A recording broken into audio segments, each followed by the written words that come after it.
Hello everyone, Ceri Griffiths here, or as you know me, Ceri the Crafter. Now, this is Coffee with Ceri.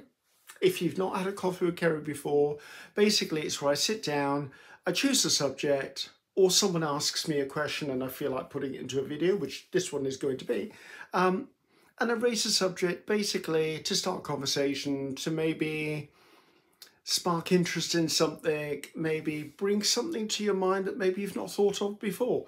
I try not to be objectionable, I try not to be argumentative, I try to give both sides to a topic if I chose one. So this one has come from many of you guys. As you know, I used to be a professional dancer. Well, you know now anyway. I had quite a nice career as a performer. I was a dancer, a singer and an actor. I tend to call myself more of a dancer than a singer and actor. I have acted on stage.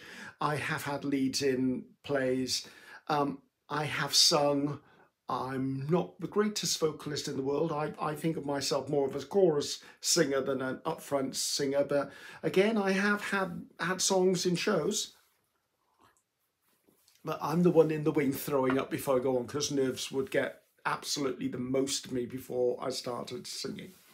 So anyway, the question is, or has been, Ceri, can you tell us your journey to becoming a singer, dancer, actor, and all of that? And I'm like, well, I kind of have covered it in other videos, probably sporadically, and I thought, okay, let's do this in one hit. Now, I am not going to go into a huge amount of detail because I don't want this to be a huge video. I'm not going to put photographs or video clippage of me into this. I am trying to work on a blog for my website in the future where I'll try and include some pictures.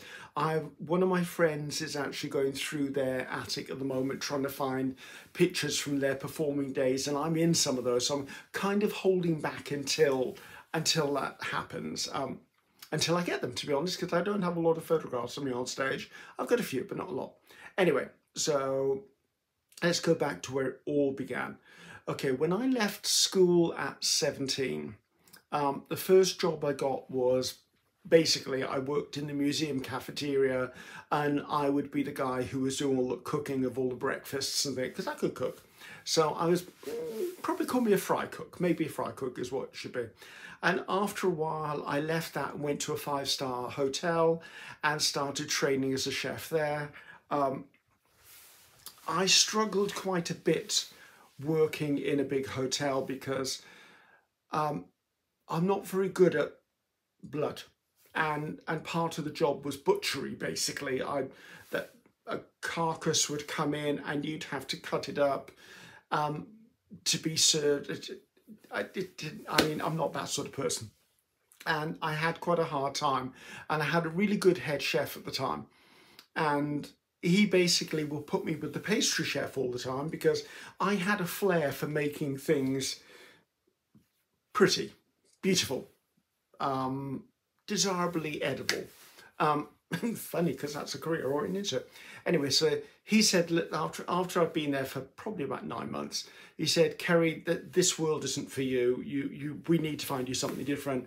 And bless him, he helped me find a bakery and confectionery college that was here in Cardiff. That it was literally half an hour away from where I lived. And he said, I think you will be better in the bakery and confectionery world where your artistic flair and it would be better for you. So I went and I interviewed for the college. I got in. I then proceeded to do 3 years of bakery, confectionery, cake decoration, design, business studies, logistics, time. It was a lot. It was a 3-year course. It was a lot. And then I excelled at cake decorating and design there to the point where myself and 2 others would represent our college nationwide at competitions. We won cups, we won honours for the college. And then when I graduated from college, my cake decorating teacher employed me as her cake decorator in her own family bakery. So my education continued. Well, after a while, the family business, I never quite knew why, but it was no more. and I had to go to, there's a superstore, grocery store in this country called Tesco, and Tesco's had in-store bakeries, like they're called scratch bakeries. Basically, you made everything from scratch, like the ingredients. It didn't come in as a frozen product and then you heated it. It was actually the whole kit and caboodle. You went all the way through. And I used to go in very early in the morning, and I would do the bread run for a couple of hours. Then I would do confectionery, and then after confectionery I would do all of the fresh cream and chocolate goods, and then I'd go home. But that, I mean, we're talking starting about 2 o'clock in the morning, finishing about 10 o'clock in the morning, and that was my life.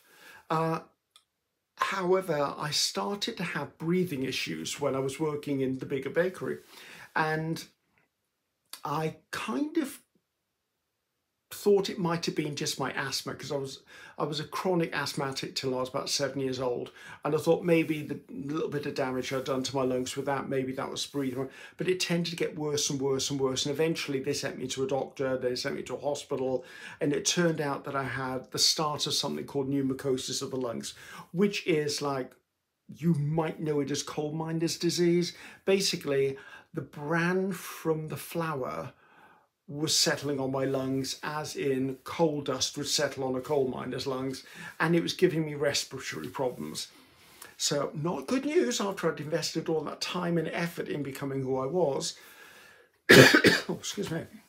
And back then, as a baker and confectioner, there was no place in the world for you to just be a cake decorator or someone who did the cream and chocolate work. You had to do everything. So they tested me and they said, well, listen, you can continue with your career. You're probably going to have to use a mask continually for your work. You're going to have to, basically, it was my life ahead would not have been a fun one. And I was already 23 and a half, round about then. And was it 23? Yeah, about 23-ish, I think. And the prospect of spending the rest of my working life wearing a mask and using a pump occasionally, possibly doing even more damage to myself, there was no option. I kind of had to leave that career behind. And granted, many years later, it's funny, I came back to that career, but on the cake decorating side, and we're not going to go that far in my career because good knows that's a whole series of videos.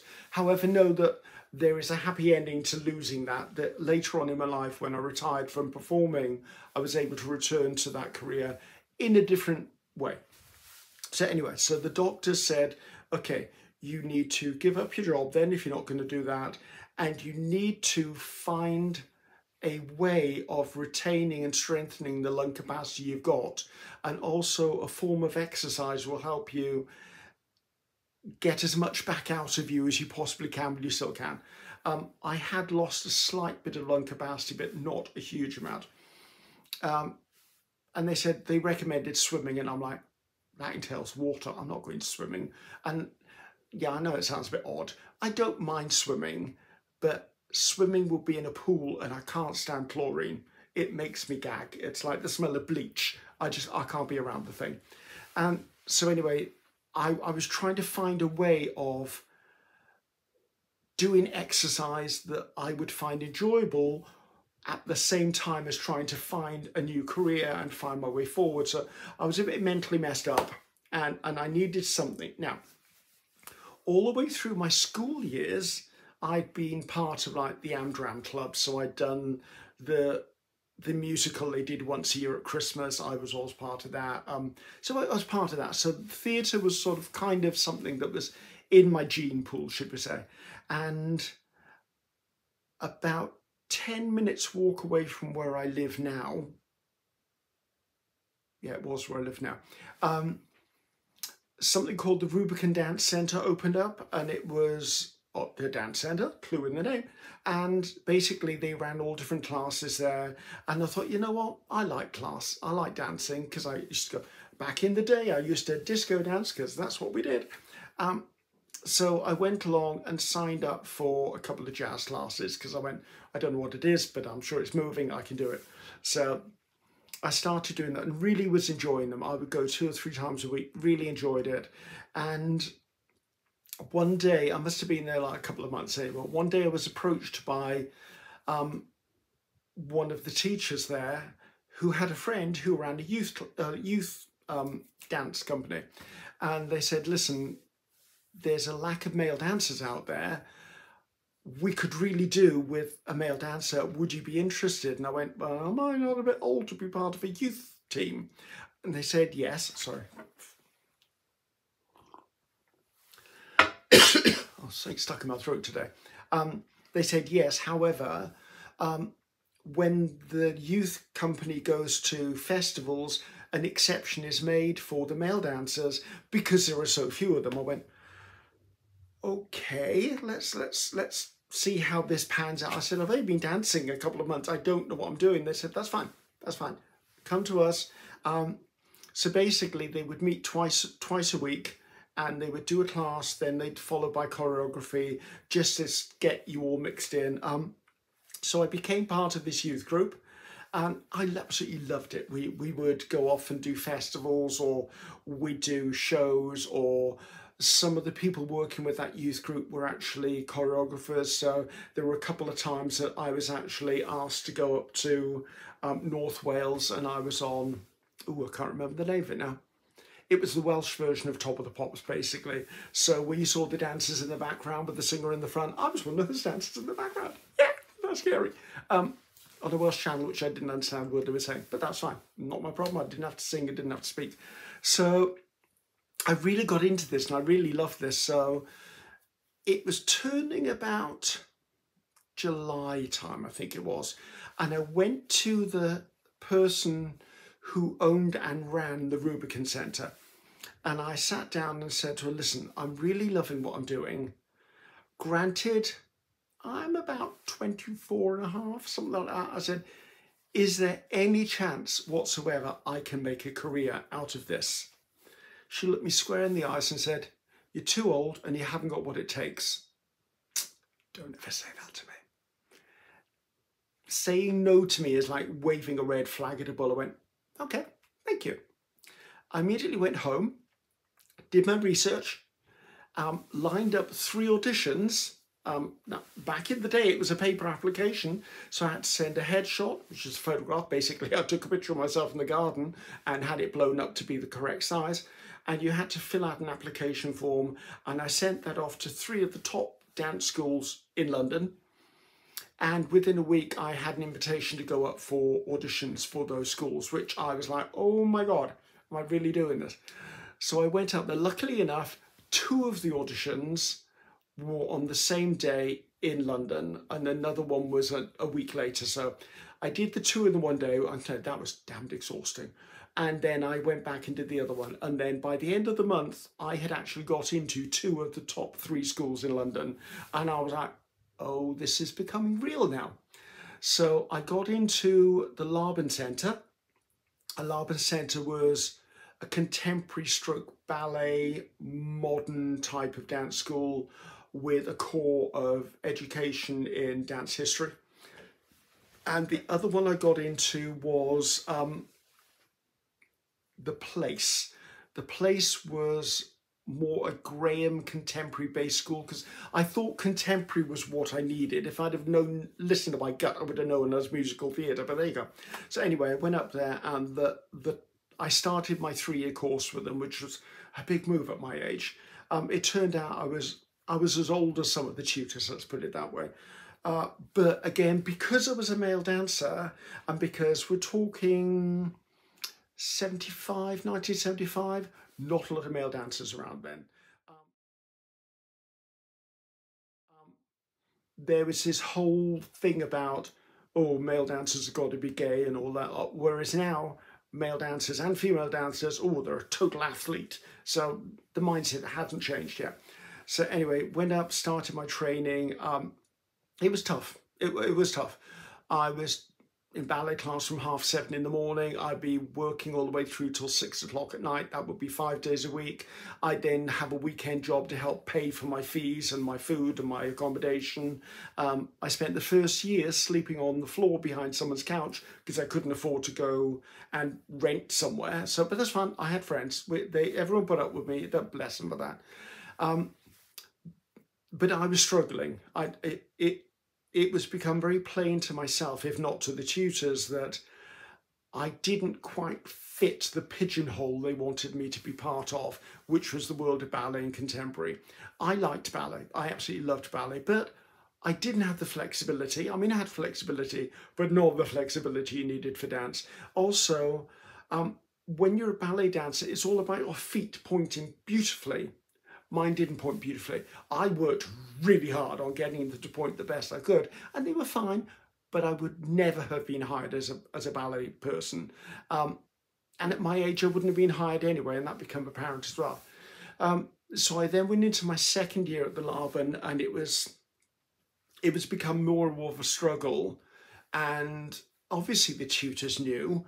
They were helping me as much as they can. I took extra body control, I took extra classes, I did extra everything to try and catch up with the students who were like 8 to 10 years younger than me, who were doing whatever they needed because they were young and flexible and bouncy and they were full of energy. So anyway, eventually the head of the Laban Centre, which was a Dr. Marion North, called me into her office and went, "Ceri, how are we doing?" And I was completely honest. I said, "I'm struggling. I love what I'm doing, but I'm not feeling I belong here." And she said, "You don't belong here." And I went, "Oh, thank you for that." The world of contemporary dance back then, because I don't know what it is now, it was very much, everything had a serious face. You had to be built like a pencil. You had to shave your head.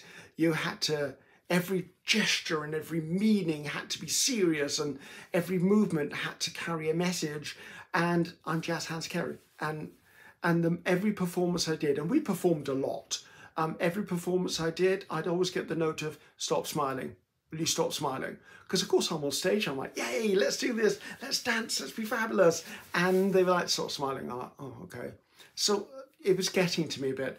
And Marion North said, "Listen, you have funding for 3 years. 2 years of it we've almost already used. I can transfer that last year's funding to a stage school if we can find you one." And I went, "There's a stage school?" Because I didn't know about stage schools then. So they actually got hold of someone called Madame Biddy Espinosa. She was an ex-prima ballerina who ran a stage school. And Marion North knew her and contacted her, and they invited me over to do a one-to-one audition and have a chat, basically. So, and it was called the London Studio Centre. Now, you may have heard of London Studio Centre since that, because some very big names have come out of the London Studio Centre, which I'm very pleased about. So anyway, I went over there, and there's one thing to be said for being in a cattle call audition to being in a one-to-one audition where you are the only dancer in the room and you've got the tutor in the room and you've got 3 or 4 people sat at a table watching you. And I had to do a ballet audition. I had to do a contemporary audition. I had to do a jazz audition. I had to learn a monologue, which meant I had to act. Never learned a monologue in my darned life. And I had to sing. I'm like, what? So basically I did the best I could. I did it, and I was gobsmacked. At the end of the day, they went, "We'd like to invite you to join the school." And I went, "Really?" And they worked it out with Laban that as soon as I finished the current term at Laban, I would transfer all my funding to the London Studio Centre. The only thing was Biddy Espinosa. I mean, her name is Madame Biddy Espinosa. I don't know what the Biddy stood for. But we all knew her as Biddy Espinosa. And she said, "Right, Ceri, you and I need to chat." She said, "I'm going to make you a schedule for your time here. She said, you will not be able to do 3 years training here. She said, firstly, you don't have the funding. Secondly, if you start 3 years training at this point in your life, you're going to be dead before you finish it. She said, so they took out all of the educational elements out of the course because I didn't need them. I mean, I already had O-levels and GCEs and I had all of that behind me because I'd been through college and got college qualifications in like business management, all that. It was all there on paper. Like, we don't need to teach you that. We need to teach you to perform. So whereas the other students would spend probably about a third to half of each day in their education, I would be spending that extra time dancing. So I would go in early to do gym workouts and body controls. I would be doing double jazz classes. I'd be doing tap classes, singing, acting. I would be doing absolutely everything they threw at me, and they would put me on stage at any opportunity they could, so I could actually get stagecraft.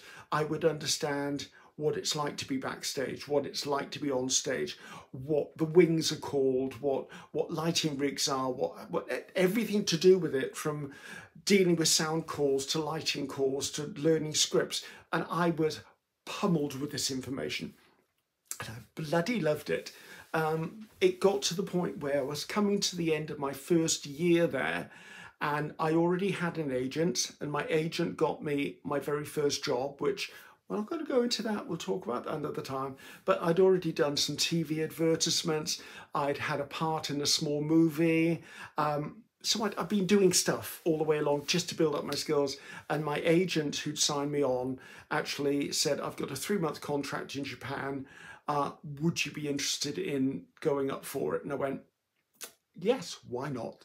So I spoke to London Studio Centre, and they went, Ceri, this is an opportunity for you to get your equity card, because back then the equity card was your doorway into theatre, and you had to go and do contracts before you actually became an equity member. So, but you could only really get contracts when you were an equity member, so you had to sort of kind of work abroad to get the correct contracts under your belt. So I went, okay, so I did that. They released me from my course and went, Ceri, that's fine. It's better that you have a job than at the end of this course, you don't have a job. So went out, did my 3 months there, came back. It went towards my equity card, which was great.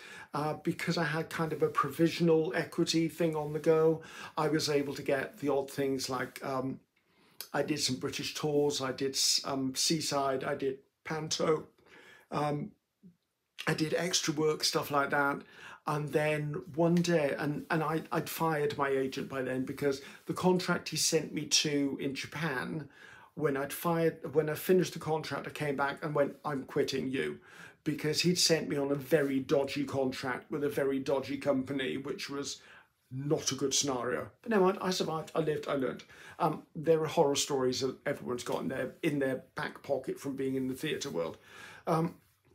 So anyway, so I was back home, and I don't know where this company got my phone number from.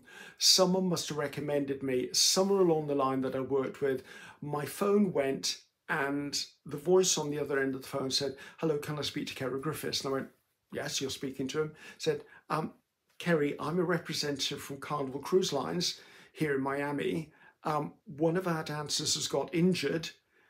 If I electronically get a ticket to you, could you be on a plane tomorrow to come out to Miami? We are short of a dancer.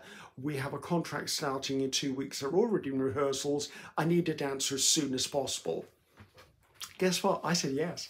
So I said, yes, do I need any visas? They said, we will take care of everything. As long as you've got a valid passport, get to Heathrow, we will make sure all the documentation you need will meet you at Heathrow. So I took a huge risk, but I did it. And I flew to Miami, where I was rehearsing. And I must admit, my very first experience of America, and it stuck with me this very day, was flying into Miami airport, going through border control, everything was there. And I remember walking towards the double doors that let you out into public, where the street, where I knew there was a driver going to be waiting to pick me up to get me straight to the studios talk about no rest, no jet lag, get on with it. I was going straight to the studio to start learning dances in the clothes I'd flown in. And so anyway, when those double doors opened on Miami, oh my God, the heat and humidity, I was gasping. And that's my first memory of America. So anyway, so needless to say, I learnt it, I did the contract, I flew back to Britain at the end of the contract, and then I worked in Britain for about a year. I did, you may or may not know of a female impersonator called Danny LaRue. At one point, he was like one of the biggest stars in the world. And I was hired by him and his team. There was an open audition for singer dancers. They were looking for male dancers. You had to be about 6 foot tall minimum. And basically you went in and you picked up a number and they called you in, you learned a routine, you sang a song, you were either cut or put to one side. And this went on all day, and it got less and less and less until there was like 3 or 4 of us left. And luckily I was one of those. And Danny LaRue was there, and his choreographer was there, and his director was there watching the whole thing. And what they wanted was, and you may recognise this name if you know Strictly Come Dancing here in Britain, Craig Revel Horwood was one of his backing dancers and singers. And what they wanted was someone to be the other person on the other side of him. So you would have Danny, then you'd have the 2 male singer dancers, and then you would have the chorus, which we were part of the chorus, but Danny wanted to be flanked by these 2 men that were about the same height, that he could use as almost gag men. So many a time Dan would be on stage and he'd be telling a joke, and then he'd turn to you and then he would basically ad-lib and pick on you, and then you just had to put up with it. But it was fun. I loved Dan.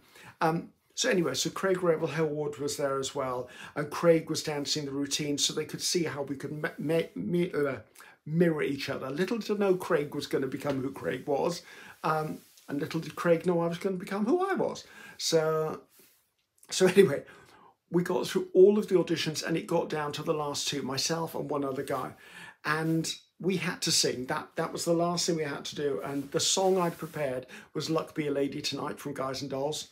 Well, if I did, gave the pianist my music, started singing, got to about the 2nd verse, and forgot my lines. But instead of forgetting my lines and showing it, I made them up until I remembered the next set of lines. And I could see Dan just looking at me like this over the table. And I finished the song. And at the end of it, Dan spoke up and went, "Well, darling, if you had made that the right song, you would have got the job. But as you made it up and didn't even show it was wrong, you got the job anyway." And I went, "What?" So I was given the job because I made a complete and utter mess of the song I was singing. However, I covered it so well that unless you knew the song, you wouldn't have known I messed up. So then I did a tour of Britain with Dan. I did Summer Season with Dan. I did pantomime with Dan. I did a couple of TV things with Dan as well. And then after I did that for about a year, Princess Cruises was holding auditions in Pineapple in London. And I went, you know, I really want to see a bit more of the world. I liked working on ships. So I went for the Princess Cruises audition. And again, oh my God, talk about a cattle call from hell. There were hundreds of us. Now, granted, they needed probably about 20 dancers. About 8. Yeah, they needed 8 males and either 12 or 20 girl dancers. I can't remember the ratio, but there was more girls than boys. So anyway, so again, I ploughed and ploughed and ploughed. Eventually I got through the audition, and they said, right, we will call you if we need you. And about 3 days later, I got the call. And then I had to go up to London for rehearsals for a month. Then we were flown to New York, and we were the first dancer-only team on Princess Cruises, and we were launching the Crown Princess. Now, there had been a team of dancers on the Crown Princess once they'd done the trials out of Italy and the crossover to New York, but the official launch of the Crown Princess was with our team. So the Crown Princess was docked in New York at one of the piers, and every day the Crown Princess would sail out of New York round, oh, I'm going to get this wrong, aren't I? Round Manhattan or something and back again. We did a circuit in a day. So that we were full of celebrities. We had Broadway showcasts on board. We had Vogue model shoots on board. I remember Tommy Tune was on board because he was doing, oh God, what was it called? The movie that he did with Twiggy. He was doing excerpts of that. We had Sophia Loren on board, who was christening the ship. We had a lot of celebrities on board, and of course we were part of the team as well. So although we were working and doing stuff, we were surrounded by us. One time I went to lunch and there was this guy sat at the table, and I said to him, listen, it's a bit crowded, do you mind sharing the table? He went, yes, no, sit down. And then it was only when I started eating I realised there's Tommy too, and I'm eating lunch with him. There's just things like that, and like cocktail parties with Sophie Loren and her husband. To me, I'd all of a sudden landed in this world that I would never, ever, ever have imagined me being in. It was a mind-blowing situation. So anyway, you get where I'm going. So I then basically stayed with Princess Cruises for approximately 14 years. I took a gap in the middle. I think I took a year out or something because my grandmother had passed, and then I had to sort stuff out, and I needed a break because whereas on cruise ships you normally do 6 months on, 3 months off, 6 months on, because I didn't have that many family ties, I would do 6 months on, then maybe go to another ship and do another 6 months, and then go home for a month and then go to Los Angeles to rehearse. Or towards the end I became a line captain or a dance captain, and I would fly to LA and I would work with the tutors there to teach the shows and clean the shows, and then I would take that team out to a ship, and then I would be the line captain or dance captain, if you're not familiar, is actually someone who manages the company on board. So it's your responsibility to keep the shows clean, to make sure the lighting's correct, to work with the sound and lighting directors, costumes are upkept, the dancers are behaving themselves, and they're keeping to the figure and the look they were hired at.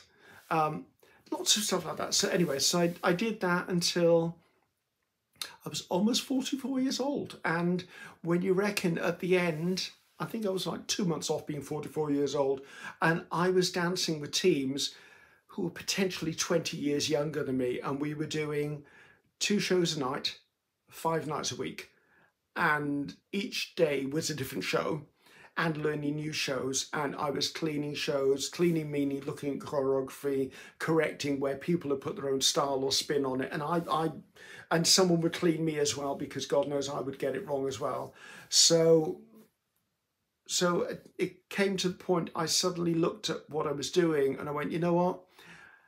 If I don't retire soon, I'm going to get really badly injured. Now, I'd suffered a couple of injuries, but then you're dancing on a moving stage.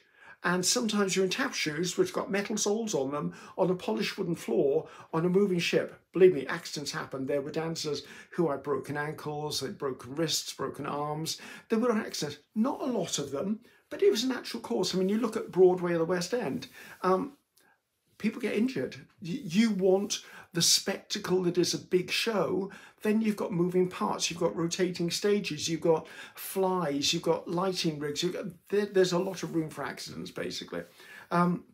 So I announced to the company that I was going to be doing my last contract, and I contacted head office and said to them, listen, it was Ceri Lovegrove was my boss at the time. I said, listen, I'm getting to the point, I only want to do 1 more 6-month contract, and then I want to retire from dancing because I have done enough now. And they're like, Ceri, that's fabulous. Who do you want on your team? I went, what? And they said, if the dancers you want on your team are actually free from a contract at the time the contract I'm going to offer you is there, you can have your dream team. And I went, oh my God, no, it's lovely. So basically, they let me cherry pick my team as much as I could, and then they filled in the gaps with other newbies who are available. So that last contract was absolutely mind-blowing. We did some amazing shows. We did some unique cruises. Like I remember one of the cruises left Los Angeles cruised through Hawaiian Islands, and then visited all the World War II sites all the way down to Japan. And I got to experience all of that history, and everyone on board was a vet. And we would do, well, when you reckon it was, how long was it? Was it a 3-week cruise? I think it was a 3-week cruise, maybe a 4-week cruise. And we couldn't repeat a show. So we'd be doing shows one week, learning shows for the next week. And a lot of them had military bases or the uniforms. And it was so, my heart would be in my mouth. We'd be out there in full regalia, like Air Force men or sailors or military. And those people, when we walked on stage, they would stand up and salute us as we were singing the songs they remembered. And it just gets me a bit of that. And they would come to you afterwards and they would compliment you on the fact that you wore the uniform correctly or you had the knot in the right place. I mean, thank God for costume design, that's all I can say, because I was clueless. I would not know how an American uniform was put together. And we were taught how to salute correctly depending on what uniform you were wearing, and protocols, and it was just, and all of the war songs we had to learn. It was amazing. I mean, it was one of the last cruises I did before I flew home, and it was amazing. So yeah, so that's kind of in a 35-minute nutshell what my performing career was. There are 1,000,001 stories that spin off from that, but for those of you who wanted to know how I got into it and how I got out of it and what I actually did, that was it. I mean, I lived in Chicago for a couple of years. I performed on stage there. I've done cabaret acts. There's a lot more to it, but that's the nutshell. So hopefully that was what you were asking for. I know you guys like to hear more stories of what I do. Maybe occasionally I'll throw the odd theatre one in there. As I said, I'm going to try and put together a blog from my website where I can put more photographs in. Unfortunately, I can't share footage. Not that I have most of the footage on VHS and I've not transferred it over. I don't even know whether it's still valid anymore. I mean, I've stopped dancing for 20 years. Some of those VHS tapes have been in the trunk for 20 years. God knows what state they're in, if they're even watchable. But I wouldn't be able to share them anyway because of copyright. So, sorry, copyright bites me sometimes. I possibly could share them if I turned the sound off, but I don't really have any footage anyway. So thank you guys. Trip down memory lane for me there as well. But that gives you a bit of an idea of the chameleon I have had to be in my life to change. As I hinted out, when I retired from performing, I actually went back to the bakery confectionery world and then became a renowned cake decorator and designer. And I never had to touch flour again because I didn't have to bake it. I just had to make it look pretty. So until next time, this was Coffee with Ceri, and I'll see you again. Bye-bye now.